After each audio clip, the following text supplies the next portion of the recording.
এখন কথা হলো, শয়তান আজান শুনলে কেন পালায়? দুই কারণ। বলেন কয় কারণ? হ্যাঁ, মনে রাখবেন।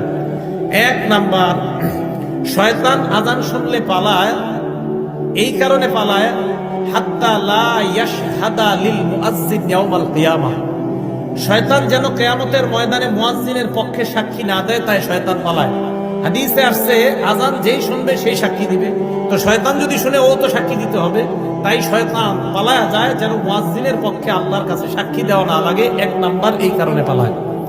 দুই নাম্বার, শয়তান পালায়, ইবনে হাজার আসকালানী রাহমাতুল্লাহি আলাইহি বুখারী শরীফের ব্যাখ্যা গ্রন্থ লেখছে ফাতহুল বারী 2 নম্বর খণ্ড 87 নম্বর পৃষ্ঠায় উনি লেখেন, লিআন্নাল আযানা দুআউন ইলা সালাতিল মুশতামিলা।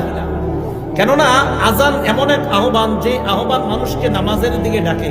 এমন নামাজ, যেই নামাজ মুশতামিলাতুন আলা সুজুদিল্লাযী আবা, যেই নামাজের মধ্যে সেজদা আছে, আর ওই সেজদা শয়তান অস্বীকার করেছে আল্লাহর সামনে।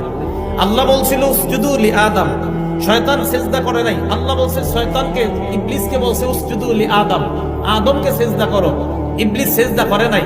বলেন তো, মুয়াজ্জিন আজান দিলে আমরা যে ইবাদত করতে যাই, এটার নাম কি? নামাজ।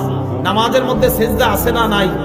তো যেই নামাজে সেজদা আছে, এমন নামাজের আহ্বান শয়তান এই জন্য শুনতে চায় না যে তোরা এমন এক কাজ করবি একটু করে সেজদা, যে সেজদা অস্বীকার করার কারণে আল্লাহ আমারে জান্নাত থেকে বের করছে।